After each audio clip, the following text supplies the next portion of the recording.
Everyone to another episode of your daily dose. Today on the channel, we're in the middle of the arms race, almost the end of the second day. So if you are thinking about getting ranked on the leaderboard, maybe now would be a good time to spend a little bit of money, or make sure you are definitely powering through your daily missions. If you don't do so, you're probably going to miss out on a decent reward, and that would suck. It would suck, trust me. So make sure that you are at least talking to your legion to determine which box you would like to fit into. Free, of course, is never really the option, unfortunately, but if you can minimize how much you're going to spend on the event and come first, second, or third, or even the top 8, I mean, realistically speaking, that's not a bad thing to do. But in terms of me, I feel like I'm gonna wait. I'm gonna wait. I'm gonna do a power up. I kind of want to save something for the 1K subscribers video. Even though it's not really a large amount of subscribers, it is still a hallmark. 1K is 1K, and we absolutely couldn't be here without you guys and girls, or whatever you identify as in this world. But one thing is for sure, we are still 50 short. So rally the troops, share, like, subscribe, hit that notification button. Probably try to tee up something sort of like a YouTube Live. Try to do that. I'm not really familiar with Facebook Live yet either, so that could be interesting as well. But let me know in the comment section below if you'd even be interested in watching some live examples. We may even have access or get access to some people's accounts too if they want to do some tune-ups. My goal is to do tune-ups. I very much like that tune-up style videos for this game. So that would be awesome as well. But what I will say is today we might just skip the power up. We might just talk a little bit about combo charms. Mainly because this seems to be a pretty I want to say it comes up a lot, a lot in conversations, and a lot of people just in general asking, which ones are better ones to use. And I think from a perspective of time, effort, and investment, it's probably interesting to a degree. These charms are ultimately they're just additional forms of status effect. Now, I know that probably sounds a little bit convoluted, maybe a little bit like what's this guy talking about, but the reality is most of these charms aren't used for damage. They're really used for a specific purpose, whether that may be to stun the enemy. And of course, I feel like I probably don't know a great deal about the earlier charms, like the rare ones, and the reason being is at a certain point you're probably not going to use these ones. Can I be honest with you? The only rare the only rare charm that you want to be building is ground spike. So this is probably the only one as a free to play player that is decent in terms of rare capability. And the reason being is not because of that. The reason being is because of this. So the higher the level the charm is, the higher rage reduction it does. At 5-star, it targets a hero on the enemy's team with full rage and reduces it to nil. Of course, these days you can stack rage, and we all know Shoe Nation has a specialty about stacking rage. But you do reduce the target's rage by 4. This is a fantastic opening charm. This is a slot 1 charm early game, even mid game, specifically in PvP. This is certainly a slot 1 charm if you don't have the alternatives. We're going to talk a little bit about the alternatives as we progress as well. But honestly, Ground Spike, very, very underrated. Certainly would be worthwhile using as a slot 1 charm if you are early game. Other charms, of course, that probably will line up quite nice is maybe the Frozen Charm, if I remember correctly. This one hits 3 enemies. Yep. So, realistically speaking, I mean, I don't get overly invested in early charms. Okay, so just kind of work on your ground spike You can just use anything that you have. It isn't going to make a huge impact at all on your gameplay, trust me. So just work with Ground Spike and, of course, start building towards then. But eventually, you're going to unlock Epic Charms. And Epic Charms are a little bit of a different kettle of fish. For the Epic Charms, I feel like the first one that really a lot of players are going to start using is going to be this combo charm, and this combo charm isn't too bad.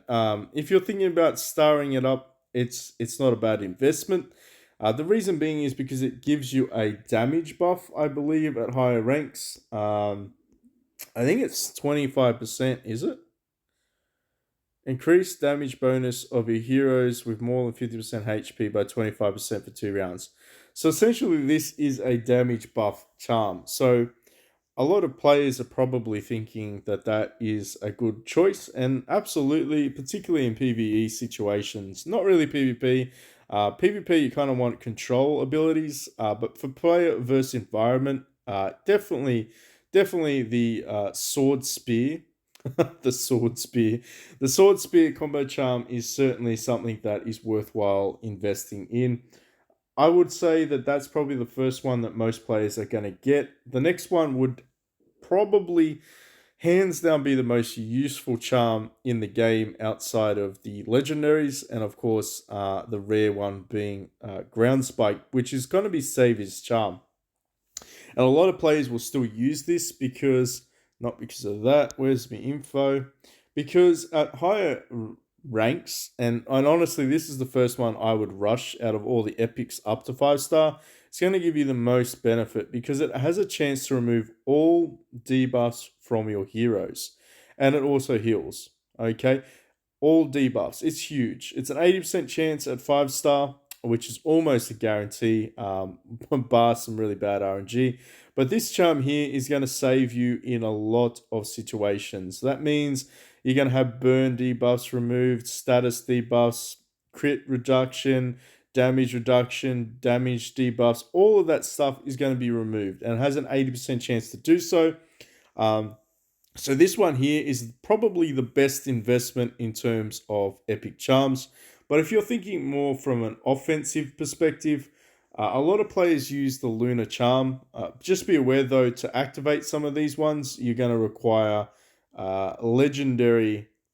Yeah, you're going to require legendaries. So it is a little bit iffy. But if you are at that stage of the game where you really are just not looking to invest in legendary or mythic charms, Lunar Charm is pretty versatile for your team. Realistically, I believe it does crit resistance and defense resistance, and it hits 4 enemies. Is this one that does accuracy as well? No, this one reduces defense and crit resistance. So this is a debuff charm, and that's why it's good because it hits 4 as well. This is definitely something that I see a lot of players use. A lot of players that are still sort of even technically late game use this because of the defense and crit resistance debuffs. So it's pretty versatile in that sense. Realistically, at that stage, though, you probably can't go past this one. Volley Charm. Volley Charm is another good one. And this one is because it removes all buffs from targets. So this is a big one too. This one's up there, of course, with it's almost like the alternative to Savior's Blessing. So the other one debuffs and removes all your debuffs and heals you. This one actually removes the debuffs from your enemy. So at higher levels, this one's actually worth doing because it has a 70% chance to remove all buffs from targets. And because it hits all targets, it actually is pretty good. Now, you're probably thinking, what do I mean by that? So all the damage buffs, all of the additional things like crit, accuracy, all that stuff that your team has been your enemy team is being buffing the crap out of your team, attack percentages, all of that. The volley has a chance to remove all of those. So what I would say is probably put this as slot 3, ground spike slot 1, savior's charm slot 2. I would probably then say volley charm slot 3, and then last in terms of the epic roundup if we're really going to talk about it, is probably going to be Shank. Shank is more of a PvP style. Yeah, I would say it's more of a PvP style. The reason why is that it really just attacks the enemy with the highest rage. So you don't really want to put this slot 2 because ground spike's already taking away like the enemy with the highest rage. So you're going to want to put this at slot 4. And the reason is it has a chance to reduce the target's damage bonus, but more importantly, it has a 20% chance to stun.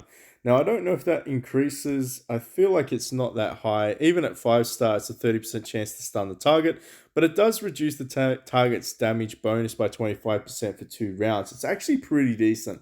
Any sort of debuff, but also with a control effect, is pretty good in this game.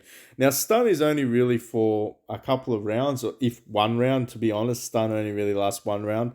So, by having this slot 4, you probably have a good chance to mess up the rotation of your enemy's team and then set yourself up for ground spike later on, of course, because at that stage it resets the rotation.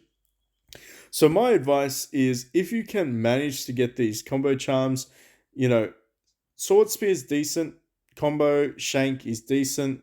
I would say Volley is probably one of the better ones out of all of the epic varieties.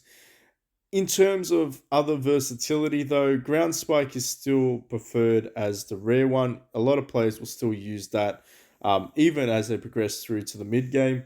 Lunar Charm is good for the defense and crit debuff. Of course, as you progress in your side quests, you're going to unlock other things like Iron Hoof, Twin Beauty.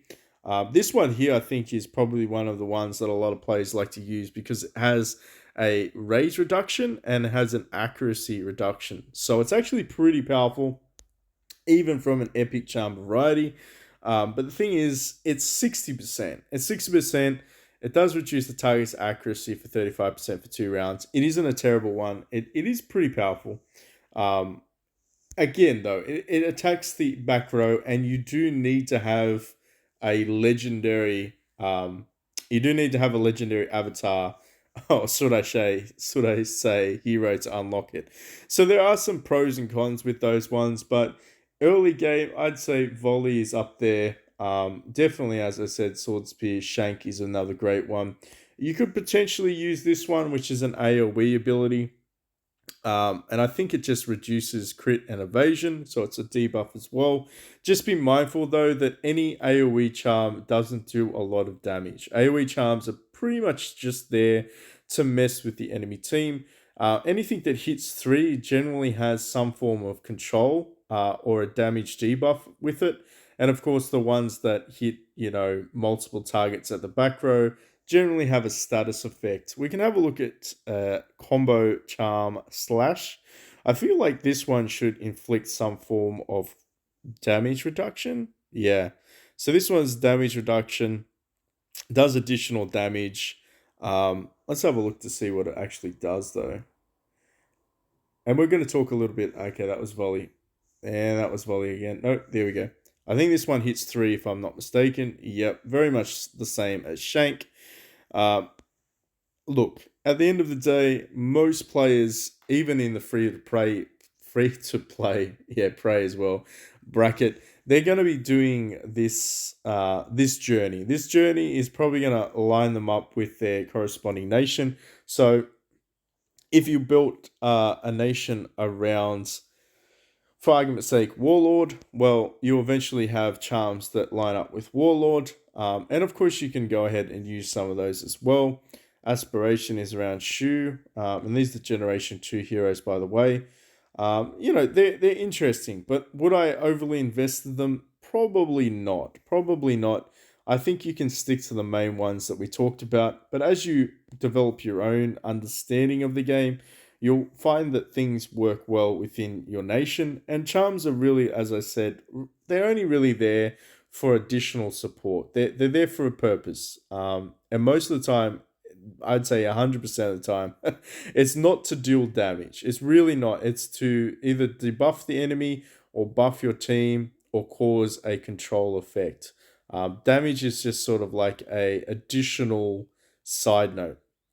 Now, in saying that, As you progress through, you're eventually going to unlock a lot of these charms for the stages. So it is important to try to do as many of these stages as you can possibly get around to doing. And this is sort of where you're going to unlock the original. I feel that most people already understand this concept, but this is where you're going to unlock a lot of the charms that you can then access. As you progress further and further into the game, it does get a little bit harder. And you will then, of course, access some of the rarer charms or the epic version of the charms, such as Twin Phoenix charm. I mean, some of these ones you could probably use, but as I said, you really need to find something that works for your team. A lot of players will just ask me, so what do I use? And they don't actually go and investigate, which is probably something that needs to happen in a game like this. You really need to go and read what the tooltip says and really understand how that fits in with your team. I don't mind helping you out, and obviously our Discord doesn't mind helping you out in terms of suggestions. But the reality is, you really do need to sort of investigate and spend some time reading and understanding what something does. It is sometimes, I can admit that it is a little bit confusing. I'm not going to say that some of the tooltips in the game aren't confusing, because that would be a lie. But certainly when I say, like, do your investigation, test them out, see what ones you actually enjoy using, because you never know. You may come across something and you're like, shit, I had no idea that this did that, and it gets you through to a clutch situation. Mainly Savior's Blessing, but I would say your best friend in a lot of regards for PvP is going to be your Volley Charm, as well as your Combo Shank. And they're the ones that you're going to have access to early on as you progress. But as I said, when you do get the opportunity to start to farm some shards of the legendary variety, you're going to have access to getting legendary shards from a couple of events. Namely, Arms Race is going to be probably the most accessible one for legendary shards for your charms. And in terms of should you invest there, well, the thing is that there's only really a couple of relevant ones that I would say that are truly worth investing in, and that's Moonlight Dance.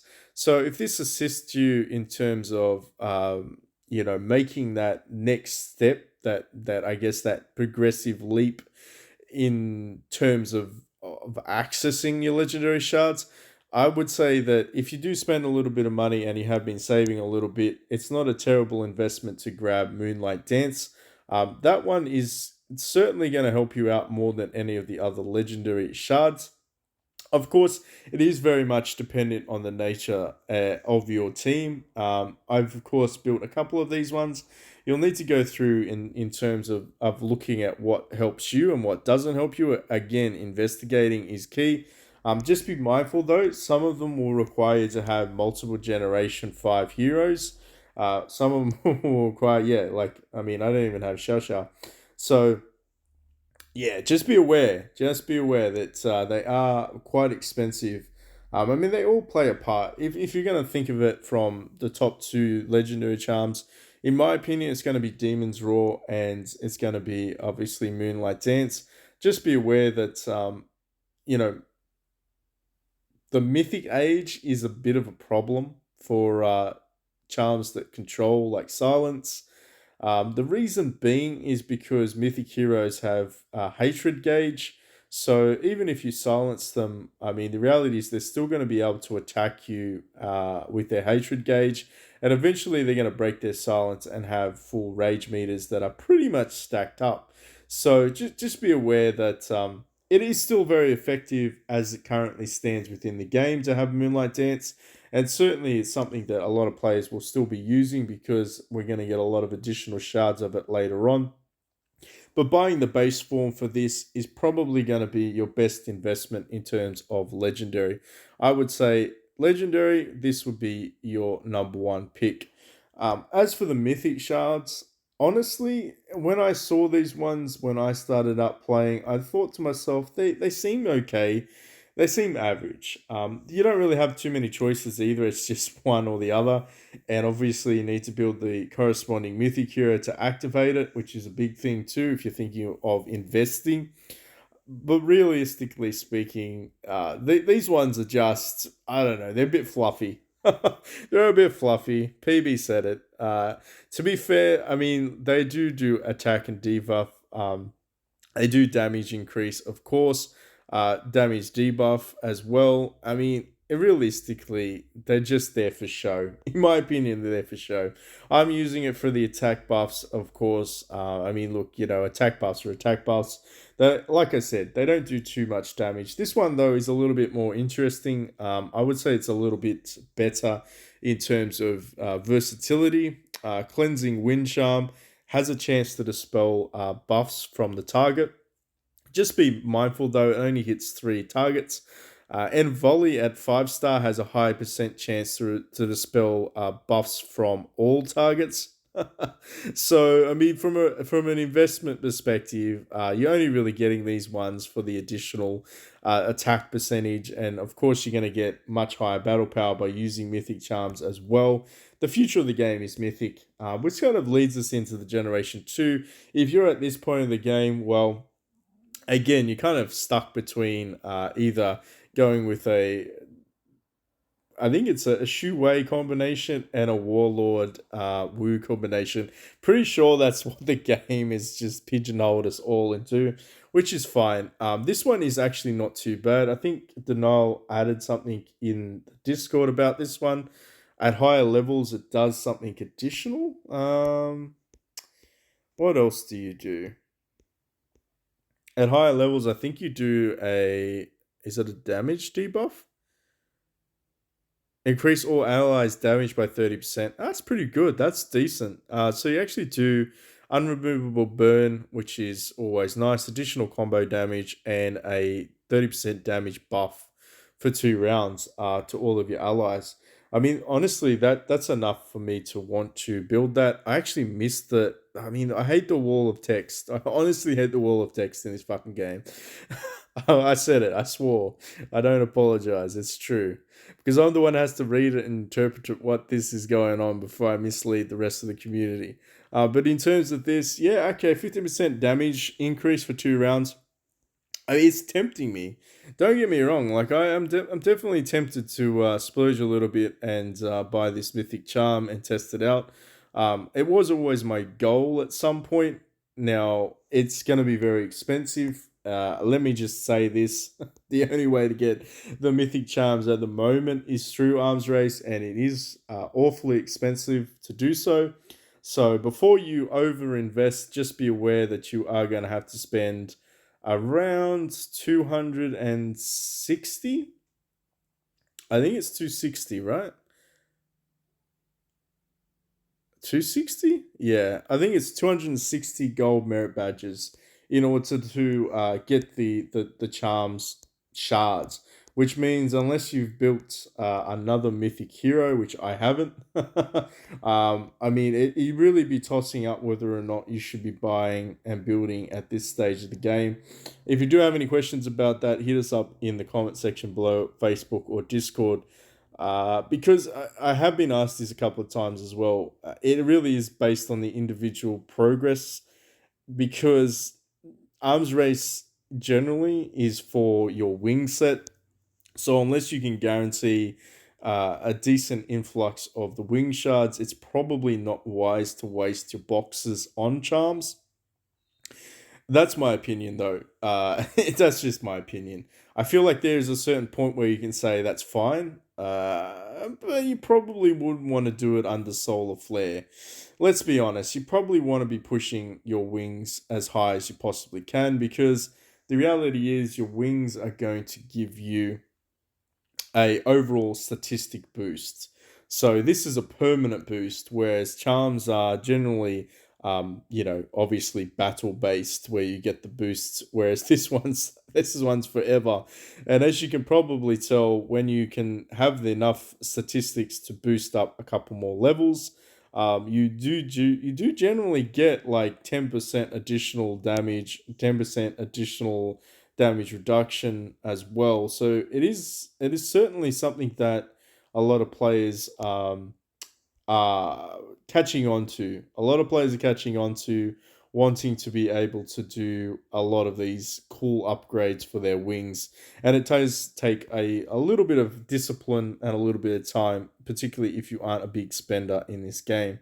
So, what I will say though is for the legendary variety of charms, there are some additional ways to acquire them. And that's good. That's good for all of us. It's good for the community, but particularly it's good for you as the individuals. Now, the first one is a bit of a stretch. And I will say that I completely understand if you say, man, PB, I'm not at that stage of the game. But just be mindful, eventually, when you unlock the last chapter, Wizards of the Mist, you actually do get a chance to get 30 of the legendary shards, which is pretty big. 30 of these ones is about a third of the charm that you need, meaning that if you can factor that into your purchasing power of the arms race, if you have some spare merit badges, you can pretty much go ahead and start to build towards getting your first legendary charm. And again, I feel like the game is purposely giving you Moonlight Dance because it is one of the better ones. We haven't really covered what it does, but what it does do is attacks the enemy with the highest rage, has a 35% chance to silence the target for 2 rounds, and pretty much silence targets can't attack. Then, of course, you do additional damage, and then, of course, increase all your heroes' damage reduction by 20%. So it almost acts like a shielding ability. It is pretty annoying. I mean, when you fight teams that are using this and they silence half your team, it does become quite frustrating. And certainly, Warlord Nation shines best in terms of silence abilities. But anyway, in terms of that, Wizard of the Mist is probably where you're going to be able to get 30 of those shards. That's why I would encourage everyone to continue to push forward in their story mode in order to access that, regardless of the stars that you may acquire along the way, and the gold and the stamina pills and all the other goodies. I mean, it's just like the icing on the cake in terms of progress. Another fantastic place that you can actually get them is in the. Where are we? Actually, you know what? It was in this one. In the trial shop. So, the trials, if you don't already know this, at level 80, you unlock trials. And so, what I would recommend is taking advantage of farming these trials every single day. It doesn't really matter if you can't get a perfect clear early on. Just make sure that you're doing your best to do your blitzes and accumulate these shards up here.